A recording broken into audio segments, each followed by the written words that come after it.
I am heavy weapons guy.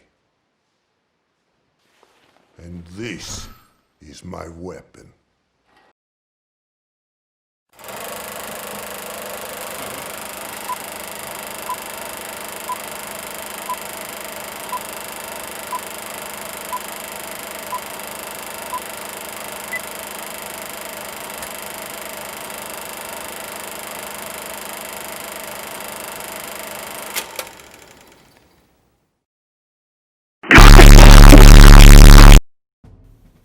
As we used the Timberwolf class torpedo corvette, it proved to be a wildly successful and powerful vessel. However, many of its vital components were too exposed to enemy fire, and it proved to be especially vulnerable to bombers. To prevent the loss of more ships, the DNC finally stopped smoking crack for a few minutes to actually improve the design. What we are left with is a powerful modern warship capable of rivaling anything the South-taken submersible fleet has to offer. I'm Captain Destiny, and this is a completely legitimate guide to the Timberwolf class torpedo destroyer. The Timberwolf Mach 3 has three forms of weapons. First are its patented endstone removal devices that evaporate any ship's armor faster than my dreams of getting a big titty goth GF.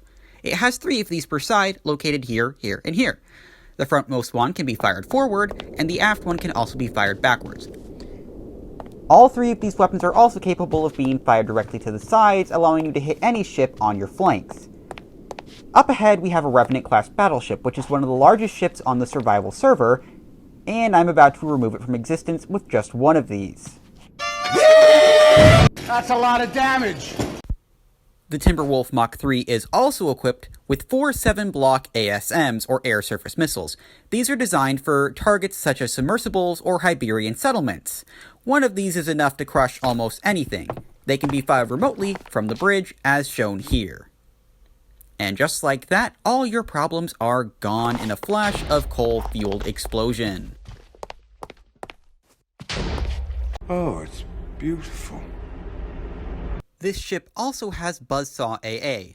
These rapid-fire dual fire charge guns are basically like slapping 3 A-10 Warthogs on the sides of your ship.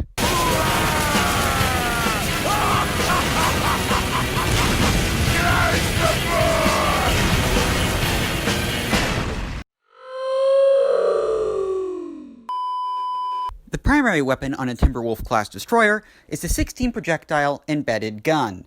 This gun can only fire forward, however, the angles can be supplemented by cannon directors.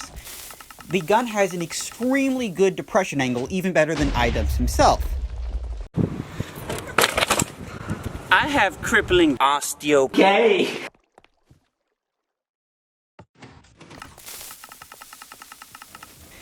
If you want to fire straight ahead, you go 4 ticks on one repeater and 2 ticks on the other, and hit the red button.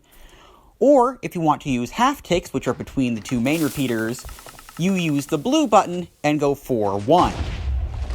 Now, this gun does have a range of about 150 or so blocks, and you should be able to hit anything that you can see. It is also sufficiently powerful, despite not being the full 30 projectiles, to penetrate most non-capital ship armor. Music make you lose control. Music make you lose control.